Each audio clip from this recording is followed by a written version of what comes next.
মার খেতে হয়। ভাইয়া, আপনি আমার ভাইয়ের মতো, আমাকে এই নরক থেকে বের করে নিয়ে যান না ভাইয়া।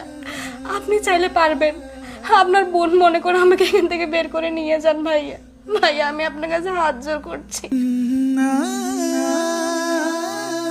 হ্যাঁ বোন, আমি আমি তোকে এখান থেকে উদ্ধার করব। আমি অনেক দিন পর তোকে পেয়েছি, আমি তোকে এখান থেকে নিয়ে যাব। মানে আপনি এসব কি বলছেন? আপনি আমাকে অনেকদিন পর পেয়েছেন মানে? কে আপনি? আমি আমি তোর ভাই। ভাইয়া, ভাইয়া তুমি এখানে? তুমি দেশে কবে আসছো ভাইয়া? আমি 2 বছর আগে দেশে আসছি।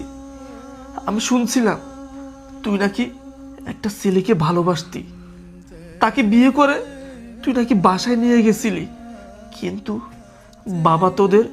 বাবা তোদেরকে মেনে নেয়নি, তোকে নাকি ঘর থেকে বের করে দিয়েছে। আর তুই যখন আমাদের বাসা থেকে চলে আসছস, তখন বাবা স্ট্রোক করে সাথে সাথে মারা যায়। আর আর আমি বাবার মৃত্যুর কথা শুনে আমি দেশে ফিরে আসি, কিন্তু কিন্তু অনেক খোঁজাখুঁজি করে তোকে আমি কোথাও খুঁজে পাইনি। ভাইয়া, তুমি এসব কি বলছো? বাবা মারা গেছে? হ্যাঁ, আমাদের বাবা আর বেঁচে নেই।